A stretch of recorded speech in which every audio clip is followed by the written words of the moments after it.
Well, if you missed the show last week, we're out here in Big Sky Country out in Three Forks, Montana, and I'm pretty much after anything with hooves. I've got some elk tags, I've got some deer tags, I got a pronghorn antelope tag, so it's no telling what's gonna happen. But the problem is we only got 7 days to get a whole lot of killing done. Strike 2.5. I saw neck and feet. I could have shot him in the ear hole, but I might get hate mail for that. Well, we had a pretty good little weekend elk hunt. Got within bow range of a couple good elk. You know, now we've reverted back to what we do best, our bread and butter, so to speak. We're back down in the Jefferson River bottom hunting whitetail deer. Drew blood, Montana. We done broke ice. We done broke the Montana ice. Well, I tell you, last week I was able to finally scratch my itchy trigger finger. And now we're after a big buck we call Sack. He had a big growth on his stomach, big fluid sac or something. So we named him about 12 different names. Looks like he's trying to smuggle a bowling ball. But waiting on the Big 12. Settle for a medium-size 8. Josh and I slipped down the riverbank and got up in the stand. We hung this set because of where we saw that giant 12-pointer last night. We're keeping our fingers crossed, hoping he comes out to, you know, right by the same place he did last night. I just feel like we can kill that big buck any minute. So I'm fired up. I'm ready to send one of these demons through something's lungs. It's about to go down.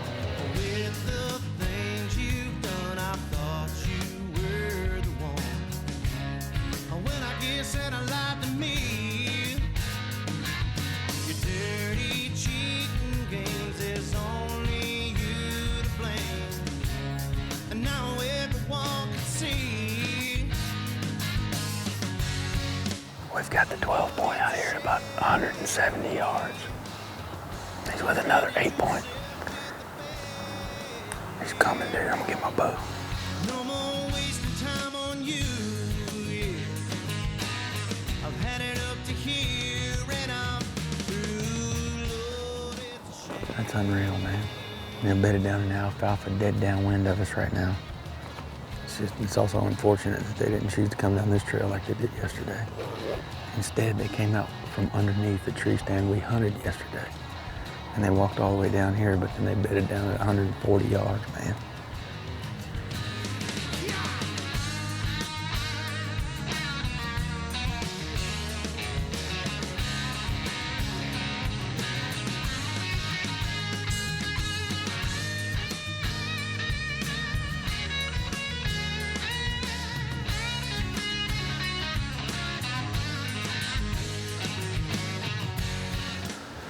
That was a hot bag of possum turds right there, buddy.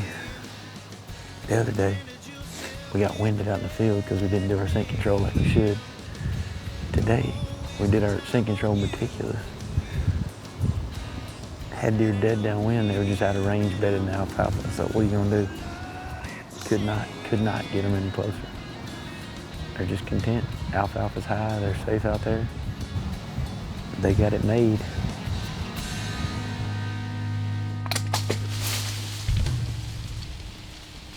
Are you kidding me?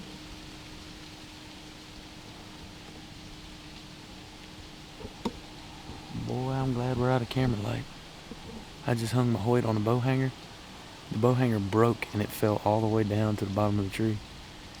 Fortunately, it's a Hoyt, so it doesn't matter. I about had a heart attack. I about fell out the tree stand. Did you see that? Yeah. Look at my bow hanger. Wow, wow, wow. The deer didn't even budge in the field. Now I gotta fish my Hoyt out of a 12-foot tall tree somehow. Dude, it's stuck 12 foot off the ground. How the hell am I gonna get it down? Gosh, dog, man. that ain't a kick in the teeth after that 12-pointer wouldn't come in. Now I'm unarmed. I just want to sit down and cry.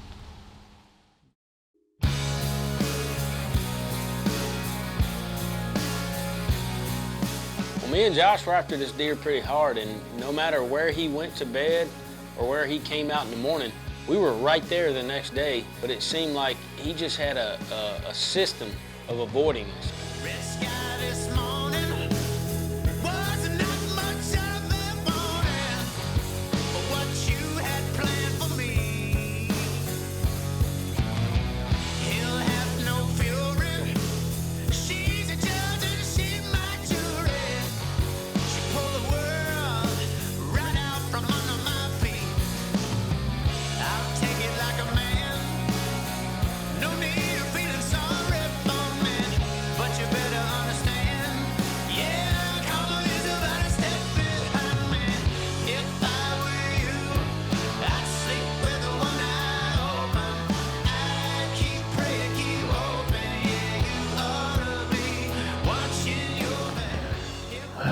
day 4. Saw the Big 12 again. I'm getting sick of seeing deer I can't shoot. And to top it all off, there's a skunk right underneath our tree. So we can't even climb down. All right, it's day 5. It said 0% chance of rain today and a south wind. It's raining and it's a north wind. Typical, man. I really need some medicine and a nap or something, but if you're doing that, you can't kill deer, so we're gonna stick with it.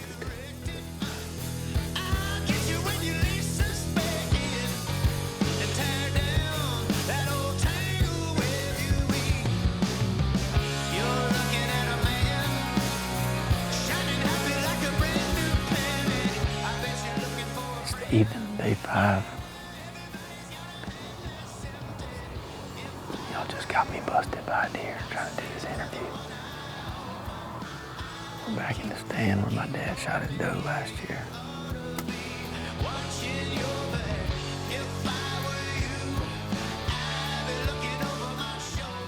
This is the place we think the Big 12 and the Big 8 went to bed, so we're due for some good luck. If everybody at home would just really believe in us, just believe right now that we're gonna kill this deer. I think it only works for like believing in fairies or angels getting their wings or something. Maybe it'll help, I don't know. Sit there and believe we're gonna hunt.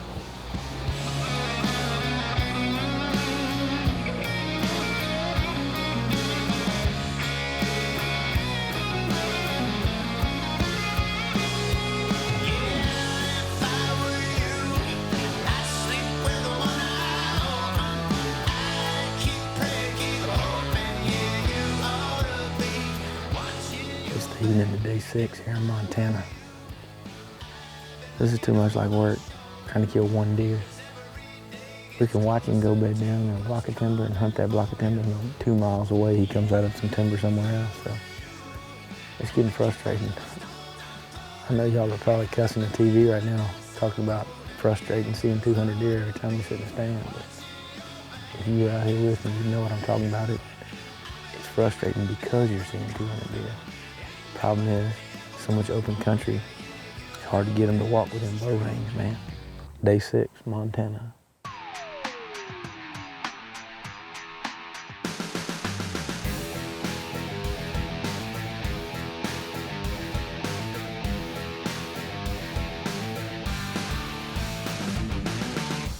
Well, on day 6, a good 8-pointer steps out. I mean, this is the kind of deer that I would not be ashamed in giving him a ride in the Ram back to Virginia.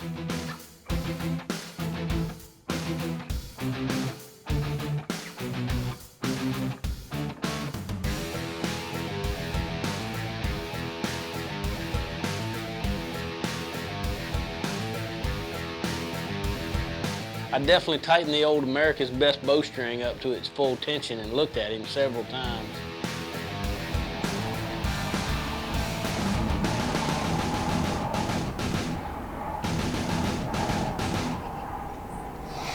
Nice buck, don't get me wrong, but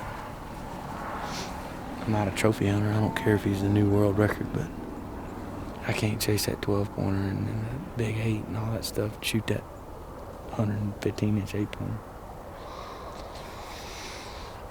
You know, I don't know. All right, well, it's the morning of day 7. The sun's coming up over the Rocky Mountains. We're in Montana on the Jefferson River. Came in here last night in the dark, hung the stand, cut a couple shooting lanes, camoed the stand in. We've already got a couple shooter bucks out there in the field, and this seems to be where the deer want to come through the woods, and we found the heaviest trail out of all of them, so we're still after that Big 12. But I mean, if a random shooter buck, mature buck comes in, we'll shoot him too. You know me, baby. I'm not real picky. Fixing to get it done, I hope. I've got nothing to lose on this losing streak. The same that makes me strong is the same that makes me weak.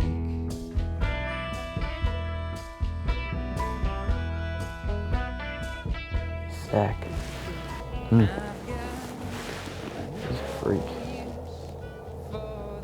Sure enough, the sack slips out of the fog, but it's right under the other tree stand that we left to hang the new stand.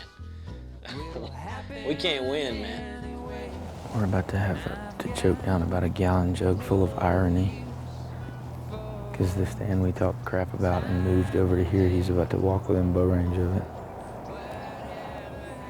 And then he's gonna walk under Dad's stand too.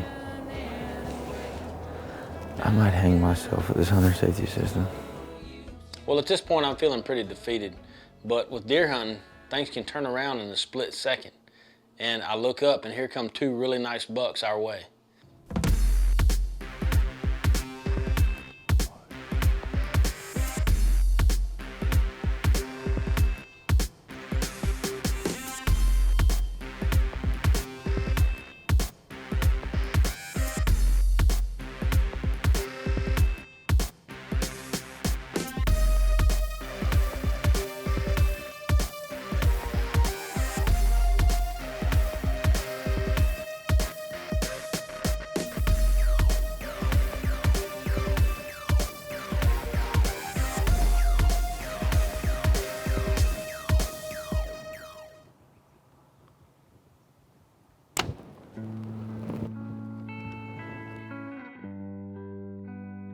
Yeah, I missed. Not real proud of that either. Kind of pissed off about it to this day, actually. I swore I thought he was 54, but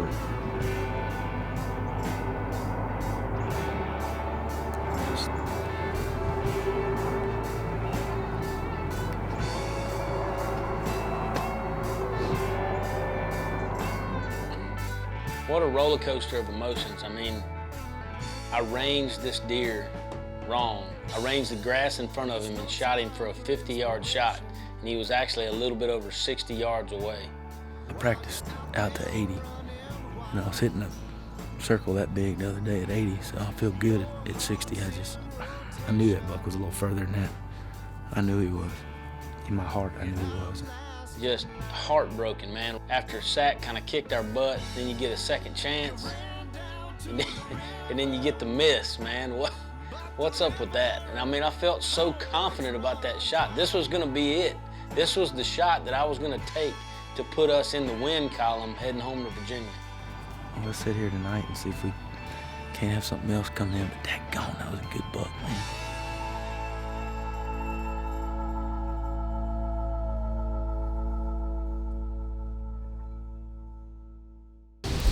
All right, it's day 7. Wind sucks, weather sucks, deer suck. Pretty much sums it up. And there's already deer behind us.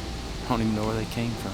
Well, hey, we're sitting in the stand that evening, and here comes that big, heavy, tight 8. We filmed him on the first day, and he's been running with Sack. There's no other deer with him. This is a good, mature buck, and I'm gonna stick an arrow in him if he gives me the opportunity.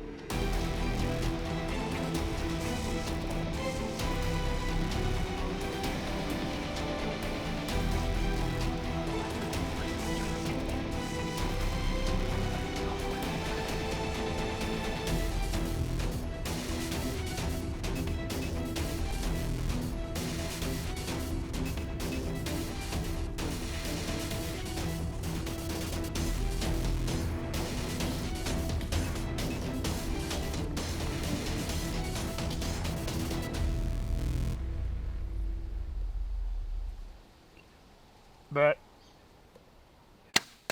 I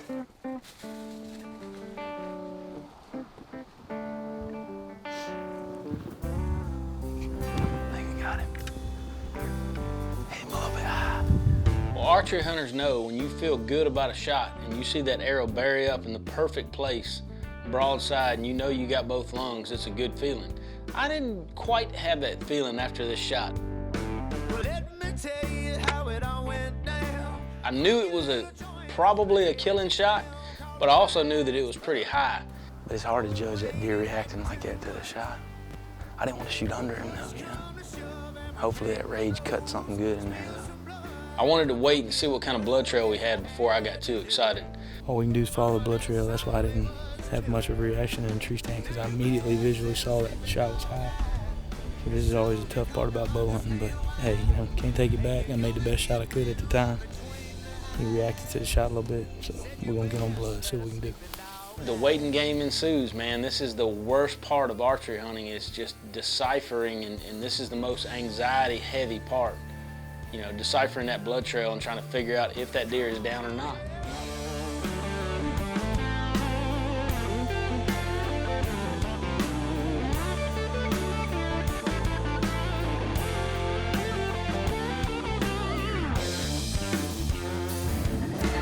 He backed out last night. You know, we got magpies right here, but it's hard to say. I mean, you almost don't want to get your hopes up, but they've been kind of congregating right here. We're gonna go just check and look around and see what we can find.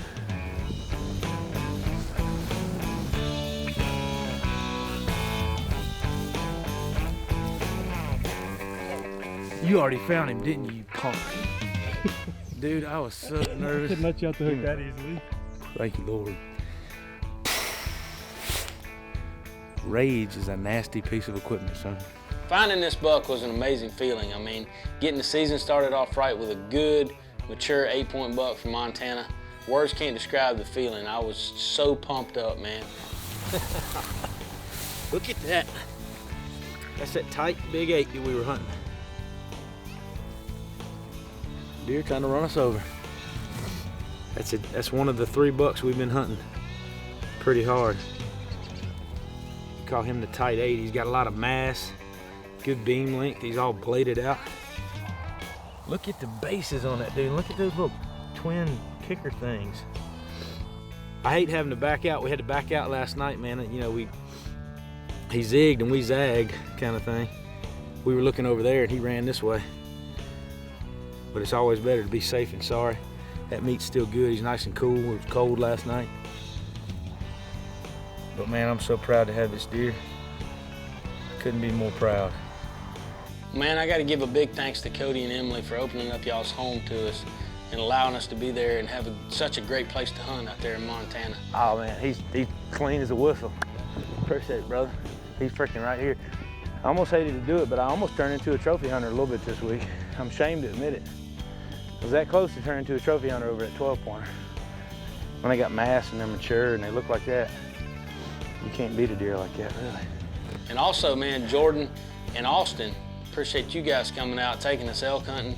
It's a privilege just to be out there in that kind of country, and to have good people surrounding you on the hunt is really what it's all about. All right, time out, fly killing time. And we're gonna focus the rest of our efforts. And we just could never get a shot of him. That I was kind of second guessing myself.